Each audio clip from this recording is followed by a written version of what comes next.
Now, all eyes will be on Parliament tomorrow to see if there will be another showdown, with the EFF. National Assembly Speaker Baleka Mbete has been criticized for calling the party's leader, Julius Malema, a cockroach and for saying that the ANC should prepare to fight the EFF. She was speaking at the ruling party's Northwest Provincial Conference, while critics point out that the word cockroach sparked conflict in Rwanda. Well, joining me now in studio is historian Professor Pitika Ntuli to talk to us more about this. Thank you so much for your time this afternoon, sir. I believe her exact words were, if we don't work, we will continue to have cockroaches like Malema roaming all over the place. We know the connotations of this term, especially here in Africa. I mean, what went through your mind when you heard that?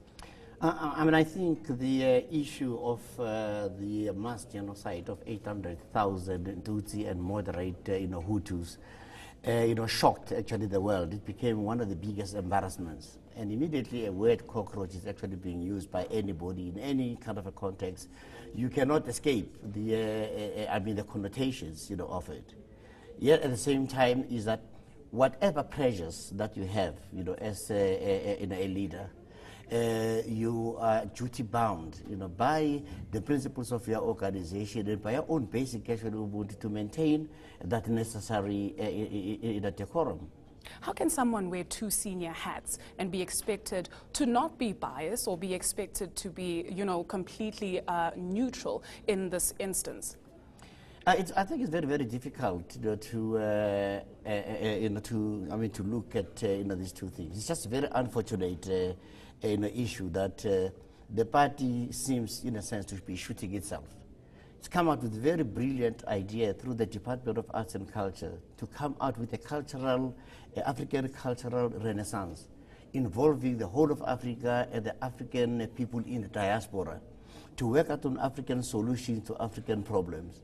If we are confronted now by the issues that revive the festering wounds of intolerance, like cockroaches, it brings up a lot of concern. Would you say there's a conflict of interest here where Baleka Mbete is involved?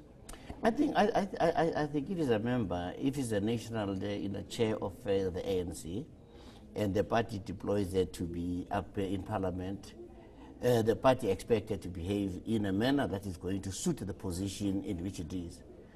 If that utterance was not made, then the question would not actually arise. It is arising now, because it brings out a number of, issues. It exposes, the movement, despite whatever good attempts that are actually being made. One, single, spark triggers, worries. I talk to people. My time is mostly with young people and top intellectuals. We were sitting yesterday. The issue came out is that what happened in Zimbabwe, what happened in Uganda. People begin to see the issues of the creeping in dictatorship. They are invoking the other issues that were coming up, the bill that covers news coverage and so on. People bring up actually all of those things. Even if the party says we have moved away from those issues, we are concentrating on building a very solid social cohesion. What happened then is cracked the very strategy itself. What would you have liked to see the president do at that moment in time? I think the president at that moment in time should have actually then, showed out the actual kind of leadership, maintain a very clear, calm, perspective, and stand up and call people to, to order.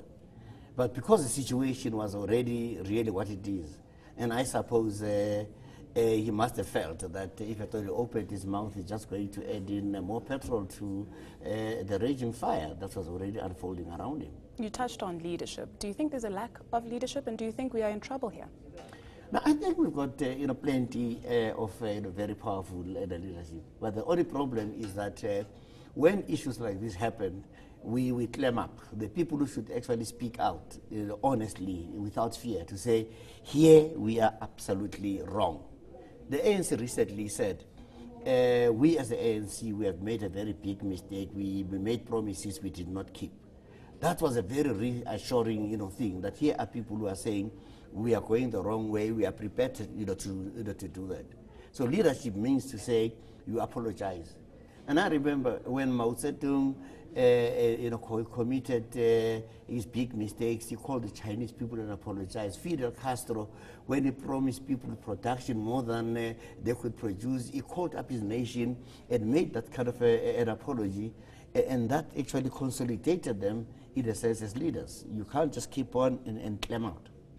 The problem finally is that as intellectuals, we anticipate the problems that are coming.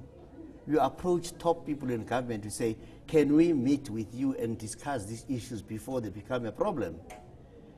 People will stall and stall and stall and stall, and the meeting end up not actually happening at all. It becomes so sad when you actually see the unfolding things, when you knew that they could have been... It's coming. Yeah. They could have been avoided. Yeah. Ntuli, that's where we have to leave it this afternoon. Thank you so much for your time.